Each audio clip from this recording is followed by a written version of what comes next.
Hi, it's Kate and welcome to Marvelous Videos. Today we look at 12 horrifying and life-threatening the evil within creatures explored.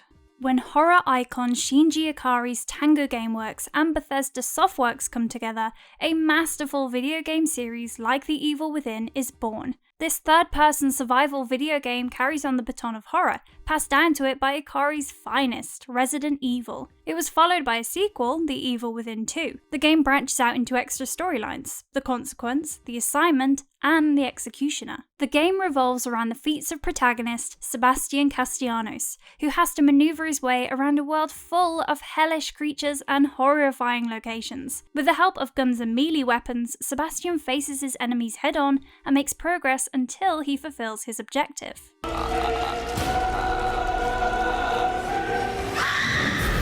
The story unfolds on a chapter-by-chapter basis. Sebastian Castellanos is a detective at the Krimson City Police Department, alongside Joseph Oda and Juli Kidman. In The Evil Within, the three of them are thrown into a distorted world while they were investigating a mass murder in Beacon Mental Hospital. As Sebastian gets separated from his partners, he encounters several villains along the way. He is also being stalked by a man in a white hood, Ruvik. As the game progresses, Sebastian learns about Ruvik. Born Ruben Victoriano, he was a highly intelligent child. Following the death of his sister Laura in a fire, Ruben's face also got disfigured in the accident. He was then kept in the basement of the manor by his father. Both experiences traumatized him deeply, causing Ruben to kill his parents. He went on to donate the family money to the Beacon Mental Hospital, but in return he got their exchange subjects for conducting experiments on the human psyche. He designed a program called STEM, where he can reshape his reality. He wanted to travel back to his memories physically and reunite with Laura.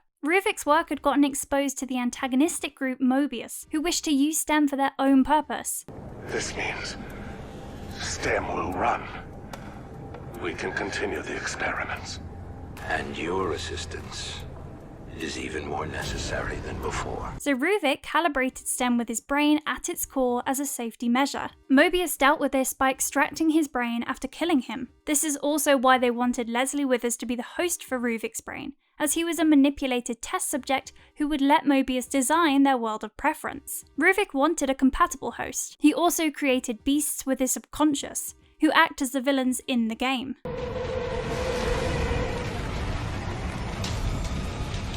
Sebastian ends up finding Leslie and takes him back to the Beacon Mental Hospital. However, he comes across his own body hooked to STEM. When Kidman reappears, she tells Sebastian that Leslie has to die, but Ruvik comes and absorbs Leslie. This is because Ruvik wanted Leslie to be his host. Sebastian has to battle other creatures created by Ruvik, and he keeps finding himself in the bathtub. In the end, he destroys Ruvik's brain. As he leaves the hospital, he sees Leslie walking out. The assignment and the consequence revolve around Juli Kidman, after she gets separated from Sebastian. Their other friend ends up turning into a haunted, which is one of the creatures within the game. When a person connected to the STEM dies or gets dominated by its effect, they turn into this creature.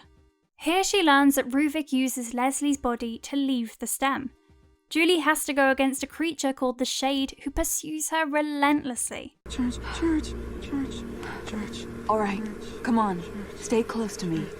I'll protect you. The Evil Within has a host of terrifying and grotesque villains, born from Ruvik's subconscious. Due to being traumatized, Ruvik harbored a lot of dark and negative feelings, and so his villains were a physical manifestation of that. In The Evil Within 2, Sebastian Castellanos is seen after 3 years. His life is far from perfect. Haunted by his experiences, he has stopped working as a detective. His daughter Lily has apparently died in a fire, and his wife has abandoned him. Lily is dead! I read the police report! I was at her funeral! We can rewrite history if we want to. However, he finds out that Lily is alive and is being used for the new STEM system as its core. The new system has created a town called Union, which was supposed to be idealistic, but they have apparently lost control of the simulation. Sebastian is plugged into the program and he goes to Union. There, he learns that the town had turned into a nightmarish place with mutated creatures and monsters all over, instead of being an ideal place. Fuck! Myra appears in the program as well, and she is desperate to keep Lily safe. Sebastian learns about Theodore Wallace and considers him to be the primary threat. In the end, he defeats him, but Myra reappears and kills Theodore. She also warns Sebastian to stay away from her and Lily. Myra wishes to replace Lily as the core to save her, while Mobius orders Kidman to eliminate Sebastian in the simulation. However, Kidman helps Sebastian and Lily escape.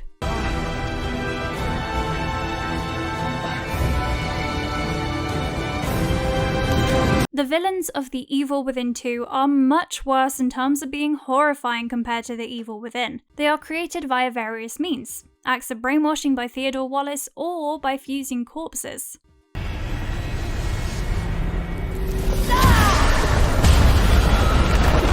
Sebastian encounters these villains in each chapter, and has to either escape them or defeat them to reach his goals. So if you're interested in knowing about how some of these grotesque creatures look, came into being, attack, and how they can be defeated, you're in the right place. Before we go into our explanation, we have a very small request. If you like our content, please support us by subscribing to our channel. This is a small click for you, but for us, it means a lot. Thank you, and let's begin.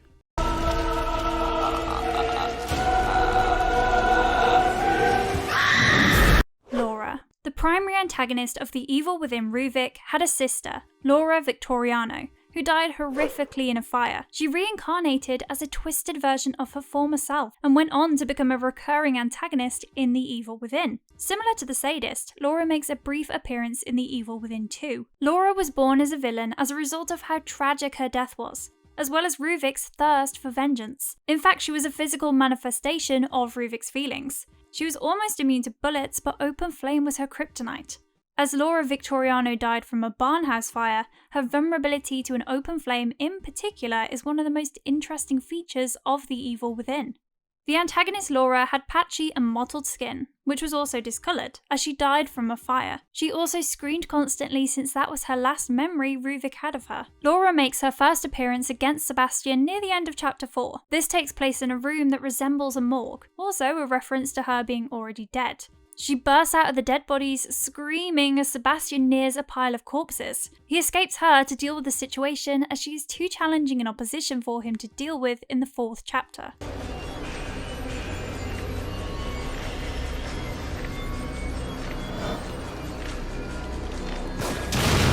She reappears towards the end of chapter 5, where Sebastian has to fight her inside a large incinerator, since open flame is her weakness. She is defeated after being burnt thrice. She makes a comeback in chapter 10, where Sebastian has to defeat her before entering the elevator. If they do enter the elevator, Laura will grab his arms through the chain door and sever it as the elevator descends. In The Evil Within 2, Laura reappears after Sebastian triggers the memory. She also opposes Sebastian following the defeat of the Keeper and the Sadist, emerging from the Keeper's head.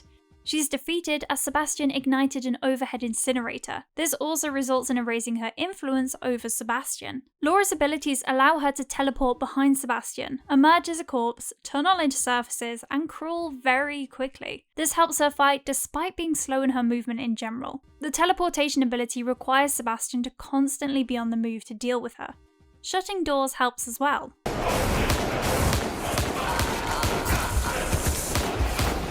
Her ability to regenerate from a corpse means that she can spawn out of any corpse on the ground. The player has to burn the corpses before she can respawn in chapter 5. This also reduces the number of times Laura can withstand being burned again and again. This is fairly easy to do if the player is vigilant about his surroundings. Since she takes several seconds to respawn, burning the corpse within that time frame will cause great damage to Laura. Apart from using an open flame, the player can also use conventional weapons against her. However, this is a drawback due to her ability to teleport and her high health. Constantly using weapons against her is not a smart move, as it ends up reducing Sebastian's resources, because she has her ways around it. A combination of explosive bolts and grenades can kill Laura in chapter 4. She is also vulnerable to freezing, so the Agony crossbow freeze bolts are an effective weapon against her, as they get her pinned to one place, giving Sebastian enough time to make his next move. In The Evil Within 2, the player can avoid the incinerator trick to defeat her by using a grand total of 80 units of fuel in his flamethrower to kill her.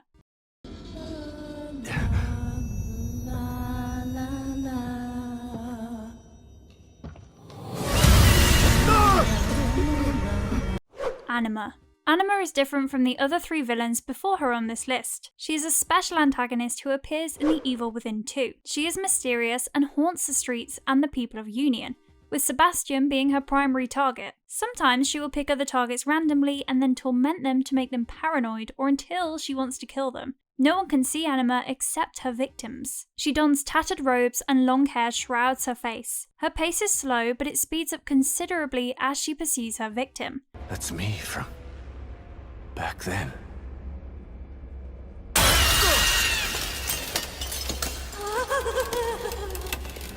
Anima is a quasi-physical manifestation of the STEM domination process, and not a creature who was created. She is a ghostly stalker, and she manifests faster in the STEM subjects who have rewritten or damaged memory. As Sebastian had a lot of mental trauma from being inside Ruben Victoriano's STEM, Anima was able to manifest in him. She keeps chasing him over and over because STEM was able to resume its power over his mind, mainly due to his buried issues resurfacing. Her abilities allow her to phase through doors, walls, and the likes. She can also perform telekinesis and levitation. She is invulnerable and does not sustain damage. She also drains the life force out of her victims to kill them. Her presence can be sensed before encountering her, as the environment gets colder when the player's proximity gets closer to that of Anima's. Their surroundings also get fogged.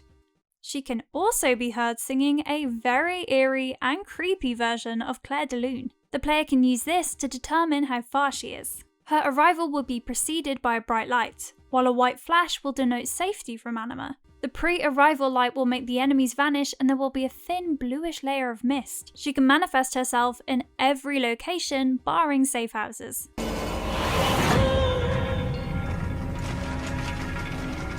Sebastian encounters her first in Chapter 3 of The Evil Within 2. She appears behind Sebastian while he tries to leave the house. There's the option for another encounter in this chapter, which happens in a small storage shed. The player begins to hallucinate after entering the shed, as Anima pounds on the door. There's a third option where Sebastian encounters Anima inside a shack. She reappears in Chapter 7 and attacks Sebastian, forcing him into another hallucination. However, he escapes her again. She appears for one last time in Chapter 11, where she ambushes Sebastian and makes him experience the final hallucination.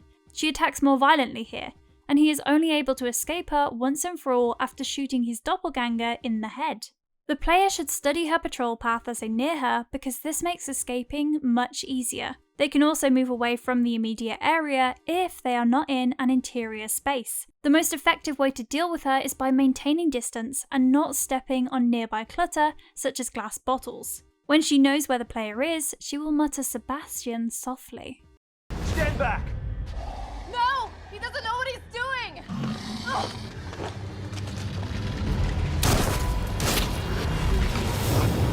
Harbinger. Harbingers are antagonists from The Evil Within 2. They used to be normal people once, but Theodore's evil will has twisted their minds. O'Neill, what happened? Theodore showed me the way.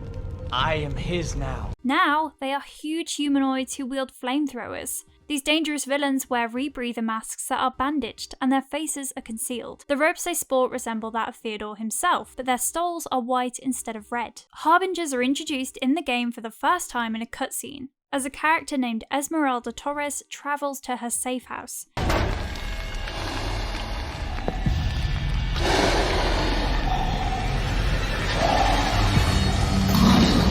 However, Sebastian first encounters them for real towards the end of Chapter 11. There's a boss fight where Sebastian learns that his ally Liam O'Neill was brainwashed into becoming the boss version of the Harbinger that he was fighting. In fact, Liam was brainwashed by Ruvik himself. After his defeat, Sebastian encounters many more Harbingers who are setting the Lost, who are enemies of Sebastian as well, and the most common group of villains in The Evil Within 2, on fire. As antagonists, they are hard to defeat and probably one of the hardest opponents that Sebastian has to fight. They have devastating melee attacks which are deadly, especially at close range. Their mid-range fireballs are a force to be reckoned with as well. They also use the butts of flamethrowers to attack Sebastian on the face. This knocks him down on the floor and renders him almost immobile for a moment, buying the Harbingers enough time to burn him alive. One drawback they have is that Harbingers take the highest damage from headshots, which is a bit ironic considering the fact that their heads are always armoured. The player can also blow the fuel tanks behind Harbingers because that's an efficient way to cause high damage. Harbingers are constantly turning and flailing, so a player would need ample amounts of cover to sneak up on it. However, as they are very loud, players can hear them before encountering them, or from a considerable distance, so those who do not want to fight them can escape from doing so. They can be disorientated when attacked using smoke bolts. This also opens space for a sneak attack. Following that, the player can take a Harbinger down with 5 attacks on Nightmare Plus, 3 on Survival, and 2 on Casual mode, which are the 3 modes of the game, with Casual being the easiest and, well, Nightmare Plus being the hardest.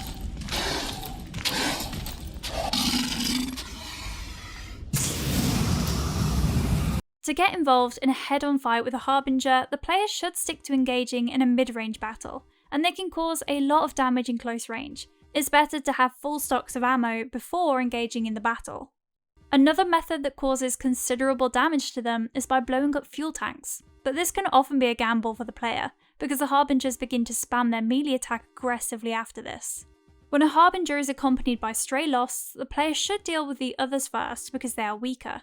Liquid nitrogen canisters can also be used to freeze the Harbingers. This buys Sebastian enough time to use cheap shots on an immobile Harbinger. Freeze bolts from the Warden crossbow can also be a good alternative. The Harbinger uses a very grotesque technique to kill Sebastian. He will hit him using his flamethrower bash and stab the stomach with the nozzle. Then, the Harbinger pulls the trigger which burns Sebastian's body from the inside. A Harbinger can do this even without a fuel tank while Sebastian has over 50% health on the meter.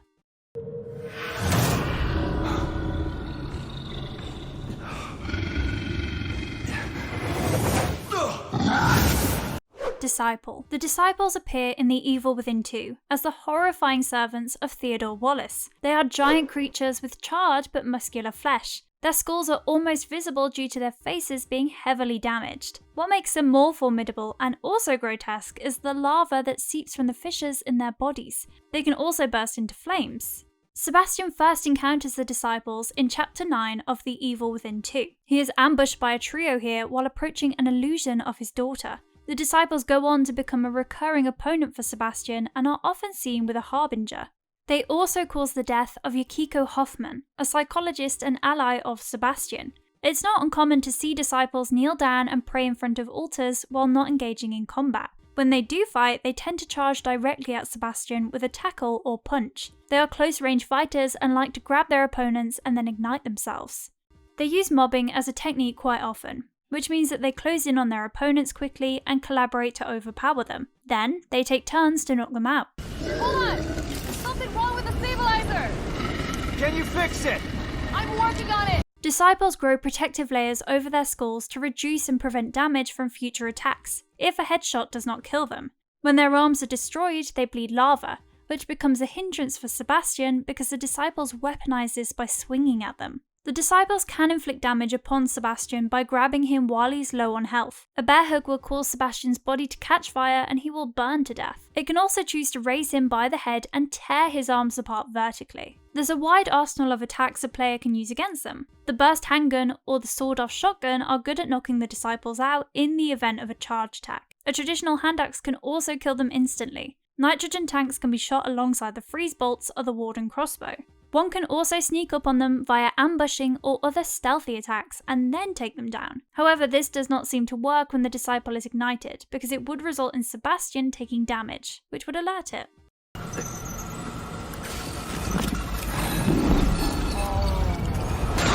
Meet my beautiful Obscura. Obscura. Obscura is one of the main antagonists who appear in The Evil Within 2. He does not appear in The Evil Within. Obscura has one of the most compelling background stories in the game. He was created by Stefano Valentini, an important villain in The Evil Within 2. Stefano used the remains of 2 of his victims to create Obscura. One of those victims was a young woman who lived in Union. Obscura was Stefano's most prized pet and was considered to be his ultimate masterpiece. Obscura's main body had a female corpse which arched backwards. It sat on top of a pelvis with 3 legs which was stitched together with the corpse. Its head had a super long and old large format camera. The flash bulb in the camera worked as a weapon because it could be used to inflict damage on the victims of the villain. The 3 legs of Obscura basically worked as a tripod since his head was a camera. He has the ability to stop time and click pictures of its victims. Sebastian encounters Obscura as Chapter 5 nears its end. Valentini unleashed the camera on the hero to stop him from activating the stable field emitter, a device that prevents a union from collapsing. Restart sequence. You gotta be kidding me. Sequence will complete in 90 seconds. Obscura's go-to offensive tactic is using its camera-like head. Once it closes in on its opponent, it uses the camera's flash to stun the opponent, in this case Sebastian, and then follows it up with a headbutt knocking him down. Other times it will stab him using many sharp appendages that come out of its rear. When using the metal appendages, Obscura tends to stab the opponent in the shoulders using his blades, and then pins him down to the floor. It finishes its move by first impaling Sebastian through the head and then clicking a picture of that scene. Its weakness is the camera itself. A shot to this camera can temporarily daze Obscura. It might retreat to one of the rooms after taking a sufficient amount of damage. However, the main problem in the game is that it takes a lot to cause his health bar to go down substantially, so it's advisable for the player to evade him. Once the emitter gets activated, Obscura gets phased out of existence. However, this is temporary because Obscura returns in Chapter 7 when Sebastian has to destroy Valentini's artworks. This time, Obscura is slightly larger and unaware of Sebastian's whereabouts, so the player had to sneak past it. Things are slightly different this time, as the player can use firepower to defeat Obscura, but it's not mandatory to kill him. One can just simply choose to evade the situation. If Sebastian does not kill Obscura, its whereabouts in the end becomes obscure. However, it can be assumed that it perishes after Union is destroyed in the end of The Evil Within 2.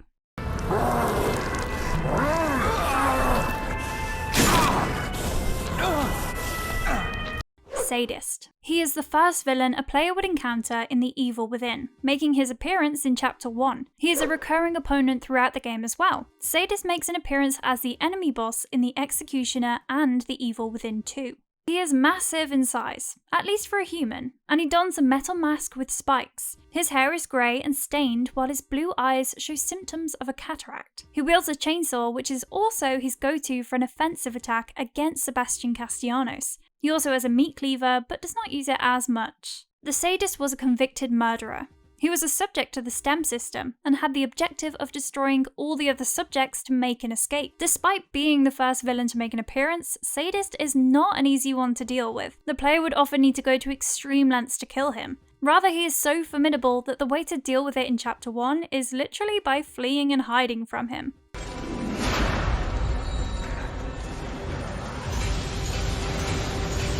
He reappears in Chapter 3, and this is where the player has to kill Sadist and acquire his chainsaw. However, he comes back in Chapter 6 and Chapter 15 despite dying. He also wields a rocket launcher in Chapter 15. Here he has to die once and for all in The Evil Within. He returns in The Evil Within 2, but only briefly during the boss battle with Theodore Wallace. He is defeated when Sebastian overpowers him using the Sadist chainsaw to nearly bisect him. Do not let his big overweight size fool you.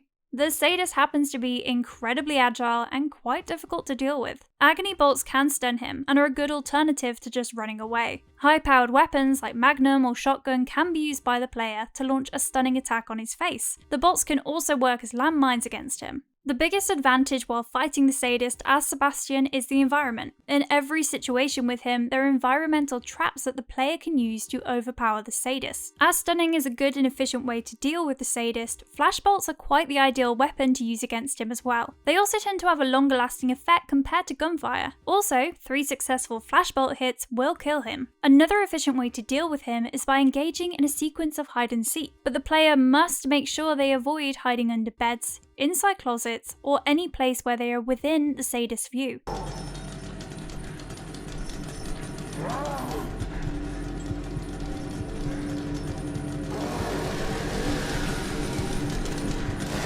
Because if the Sadist catches the player, he can just shove his chainsaw into the spot and execute an instant kill. This is why it's better to escape him in Chapter 1, because the player would constantly need to retreat to a locker, which is a place where the Sadist can easily overpower him. However, in Chapter 3, Sebastian can use flashbolts and defeat him in 3 hits. His chainsaw can block hammer attacks, while RPG Sadist rockets can cause massive damage. However, during his fight with Keeper, the Sadist is slower than the opponent. He also has a tendency to swing his launcher around, which is inconvenient if the Keeper keeps attacking him with a hammer.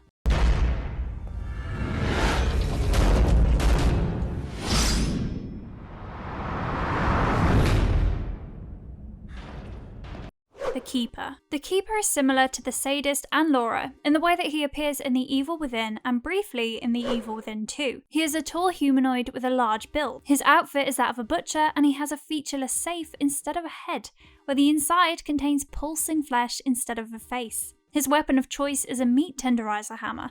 It has a spike on the opposite side, and using it to impale the enemy through their head is the Keeper's go-to offensive attack. The Keeper originated in the same way as Laura, which is as a combination of a negative emotion, in this case rage, and Ruvik's memory of him. As Ruvik's memory was that of the safe where he kept his research on the human psyche, the Keeper's head symbolises Ruvik's atrocious past.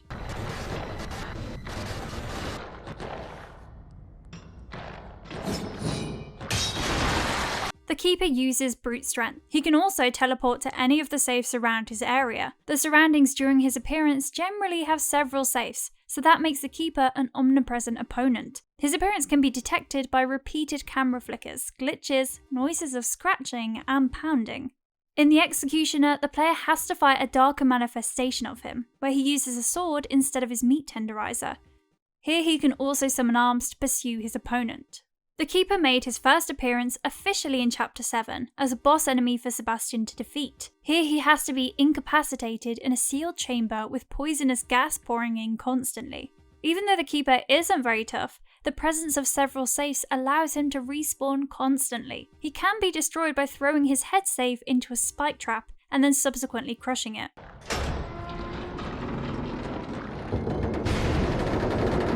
However, he goes on to reappear in Chapter 13, where he mostly works to hinder Sebastian. He is a sub-boss towards the end of Chapter 15, and this time he has to be defeated. In the 7th chapter of The Evil Within, the player can constantly farm trap parts taken from the Keeper, after they shut off the toxic gas. If he does not drop his traps for the player to pick, shooting him with a shotgun will make him flinch enough to drop them.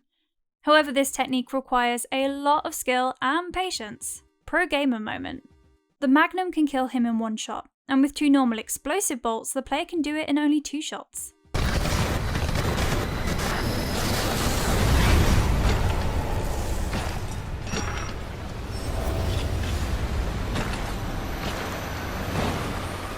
The player can distance themselves from the Keeper by keeping their ear out to check when he is using his hammer to bang on his head safe. As the Keeper always reacts to spotting Sebastian by doing so, this is a safe way, pun intended, to detect him. The player can prevent the Keeper from respawning by killing him quite a number of times in Chapter 7 and Chapter 13, because he will be out of his safes to respawn from. In The Executioner, the rocket launcher and sword can cause damage to the Dark Keeper. Barbed wire traps and dynamite can stun him as well. The player must be good at dodging, because the Dark Keepers have a relatively good speed. In The Evil Within 2, the Warden crossbow and harpoon bolts are effective against him. To prevent him from respawning constantly, the player can deploy tripwires after killing the first Keeper, to put all the respawns at a disadvantage from the start.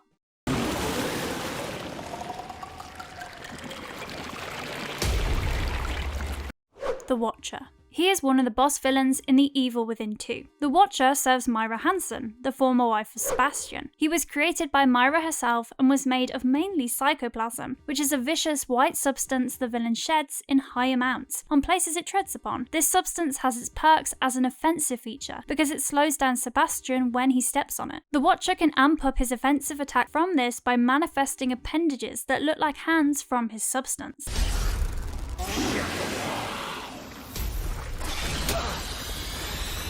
It has a main body which has a head vaguely resembling a skull. It does not have a lower jaw though, and its eyes in the socket glow. Sebastian first encounters him in Chapter 6 of The Evil Within 2, while going through the Marrow tunnels and towards the business district of Union. His presence becomes evident when Sebastian has to face the sticky goo appearing from the walls and floors of the tunnel. As Sebastian enters a fairly big storage room, he notices a strange creature darting across from the corner of his eye. He follows it and then comes face to face with the Watcher. He makes another appearance towards the end of Chapter 8. His strategy here is slightly different, as Sebastian's ex-wife Myra uses the Watcher as a form of transportation. She does this to whisk herself and her daughter away from the boss fight between Stefano and Sebastian. When Sebastian and the Watcher encounter each other in the Marrow, the creature tends to not know about Sebastian's whereabouts at first. The player can choose to stealthily sneak past it or fight it, but both strategies have their drawbacks. Hiding is a problem, because the Watcher's slime is able to reduce movement. On the other hand, fighting it can become costly for the player. A convenient escape route for the player is sprinting past the Watcher to the exit. He can sustain substantial amounts of damage, but he does have a weak point: his glowing eyes. Hammering his face constantly will help bring the Watcher down. However, his hand attacks and spit are dangerous, especially on the Nightmare Plus mode. If Sebastian chooses to sprint past the Watcher, the villain will send one of its arms flying after him.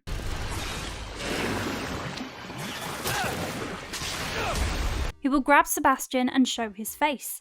This is when the player can shoot his eyes to cause extra damage and escape. If he fails, the Watcher will swallow him. Sometimes the Watcher creates a larger hand which has to be dodged. Otherwise it will pull Sebastian under its dangerous white liquid. Then multiple smaller hands will spring out to overpower an already struggling Sebastian. This will kill the player instantly.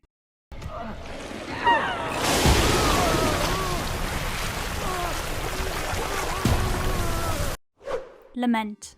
This is one of the creatures the player comes across in Union. He appears in The Evil Within 2. It's extremely deformed and monstrous. Its structure is absurd and looks like it's been formed from around 2 female hosts. Dismembered body parts from other hosts are also attached to the torso of the creature. It has several bony arms for grabbing its victims. Smaller arms are fused within the flesh of the creature. Lament's skin has a terrifying form as well, because it twists itself into absurd positions. Parts of it cook sideways to some extent. It also has a massive gaping maw while his eyes are bloodshot. Instead of tears, Lament has an acidic fluid dripping down its face all the time. To make matters worse with how this creature looks, the Lament is almost bald, barring the few long black hair strands. They are melded into its body. Its monstrous form gets more disgusting because its bony legs cannot sustain its hideous lumpy form. It has to hobble around while walking. As a player, it's not that difficult to detect its presence because it emanates a toxic green mist from its body. Their gasps are also loud and sound like hiccups, but they almost throw their voice, which makes the player unable to understand whether the creature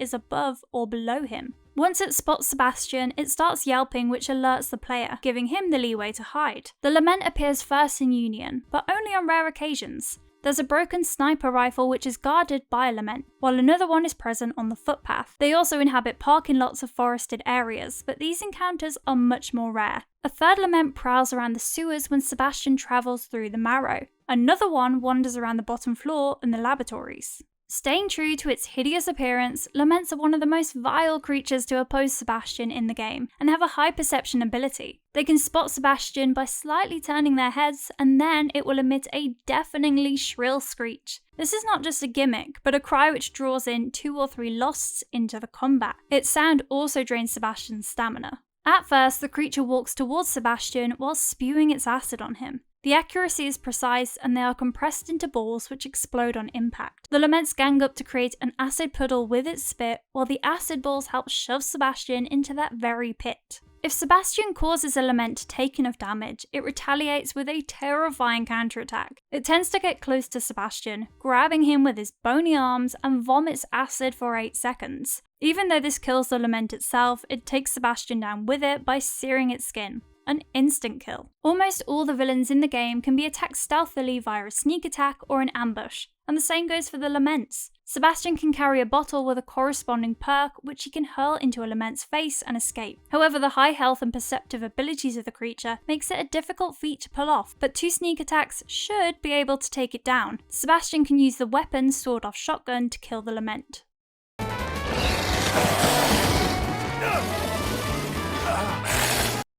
Spawn. These are villains appearing in Chapter 3 of The Evil Within 2. Spawns are an upgrade from creatures such as the Laments in the sense that they are formed from at least 4 people. The frontal portion of the creature looks like 3 heads have been fused together into a rough triangular structure. Its mouth resembles a maw with razor-sharp teeth. The head of the 4th person sprouts from the creature's rear, giving it a near 360-degree range of view to track its surroundings. So it becomes increasingly hard for the player to sneak up on a spawn, and back attacks obviously don't seem to work well. Their legs are unconventional. Rather, it's weird to even call them legs because they are actually several clawed hands. This does not impair them though, and can have a deadly effect against the opponent. The spawn's behaviour has a dog-like pattern. They roam around unions searching for prey, or they lie down and wait for the prey to pass by. On spotting its potential victim, they scurry up to them and make attempts to pounce and bite, reiterating the fact that their behaviour resembles that of a dog to an extent. Kills its opponent in a fairly simple way. It pounces on Sebastian, pins his arms down, extends its throat jaw, and bites down on the head. If Sebastian's health is low enough during this onslaught, he will die. The spawn will then devour the head. They are also quite fast and often travel in pairs. It's difficult to engage in combat with spawns because of their sidestepping locomotion style. However, that doesn't mean they're invincible, of course. The player can use the sawed-off shotgun against this creature. Because the weapon has a large spread and high damage potential, it works really well against spawns, especially when it comes to nullifying its speed. The player can also use the hand axe for a one-shot kill, but he has to hit the spawn low enough.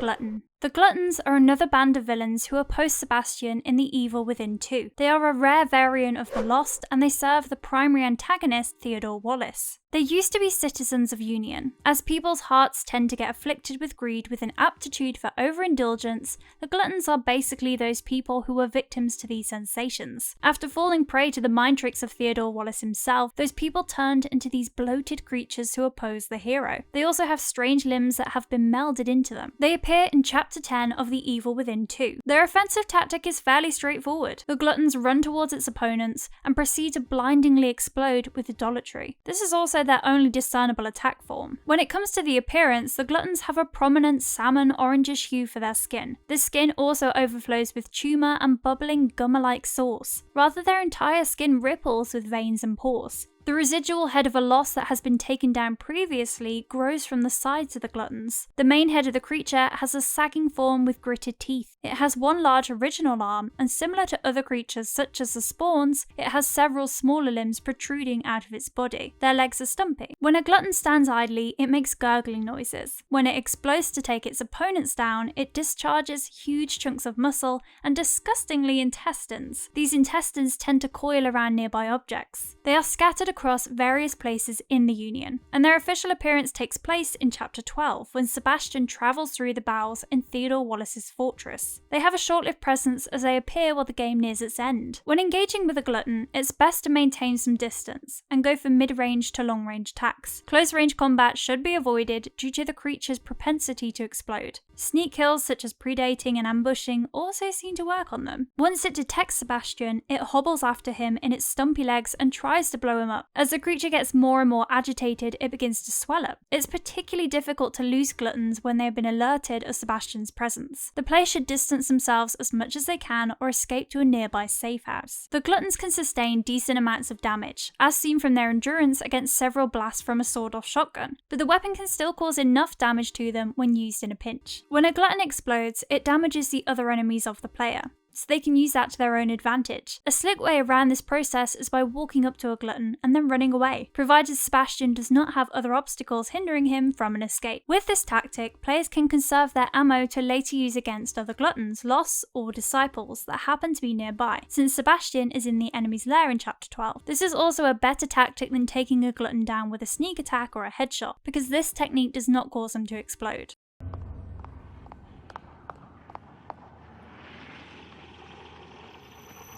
Shade. Shade is one of the most important villains in the assignment and the consequence. which are two of the extra storylines for the game The Evil Within. It's similar to The Keeper in certain ways, as Shade constantly pursues Juli Kidman, the protagonist of the extra storylines, throughout the storyline of the game. It's also on the search for a STEM program subject named Leslie, as Shade is constantly heard muttering his name in the area. The Shade is tall, it has model-esque legs and wears red high heels. Instead of a head, it has a spotlight which works to find Leslie as well as potential victims. Two white bloodstained sheets cover its body, while its abdomen is a large gaping mouth. This mouth is used to kill the victims. This is also its only attack tactic. In case the Shade overpowers Juli and captures her, the mouth will bite off Juli's upper torso. While looking for something, the spotlight is white. When it suspects that something is close by, the light turns yellow, and on sight of Kidman or another victim, Shade's light turns red, indicating its aggression. Something very intriguing about this creature is that it appears to be the physical manifestation of the protagonist Juli Kidman. Shade's qualities are feminine. It has long slender legs, wears red high heels, has a Prada, and has a light instead of a face, which is reminiscent of Juli's appearance. The light for Juli is the torchlight she uses during search activities. Shade is the first villain in the game as it entered at the same time as Juli. It can also be Stem's reaction after detecting Juli's presence. It's extremely aggressive and hostile towards Juli, but it also aids Juli from time to time in killing the Haunted, and helps her with navigating the Stem. This is symbolic of Juli's unconscious mind, which is hyper-focused on finding Leslie. Ruvik desired for a new body, and Shade represented just that. As Ruvik did not resonate with his own body and wanted another, Shade mutters the phrase, "your body," when devouring a victim. Ruvik wanted Leslie as a means to escape Stem, and that's probably why the Shade is looking for him as well. It's the only creature who is a combination of the feelings and actions of two people. In the case of Shade, it has Juli's physical body with Ruvik's mind and feelings. Shade kills anything that acts as an obstacle between it and Juli. It also uses a spotlight to find Leslie. The creature has unpredictable behaviour. Before Chapter 3, Juli does not have the necessary weapons to fight Shade, so the player is advised to avoid Shade during this time. In the assignment, Shade appears once when Juli awakens from receiving the injection that protects her, and once again to kill a man in the office. She goes on to reappear in a reception room, and after Juli gets stuck underneath rubble. Juli has to shoot its spotlight to save herself as Shade turns the deceased Haunted into cadavers using it. In the consequence, Shade appears when Juli is in the locker area. And this is also the first time it mutters the word Kidman instead of Leslie. She comes back in Chapter 3 to pursue Juli, but Juli escapes. In the end, Juli and Shade encounter each other in a dark hall where Juli shoots the spotlight. Shade turns blind temporarily, but the spotlight turns back on after a while. Juli shoots again, and this time, Shade dies. If you liked our content, don't forget to leave a like and subscribe to us if you haven't already. Have a good one and be safe. Thanks!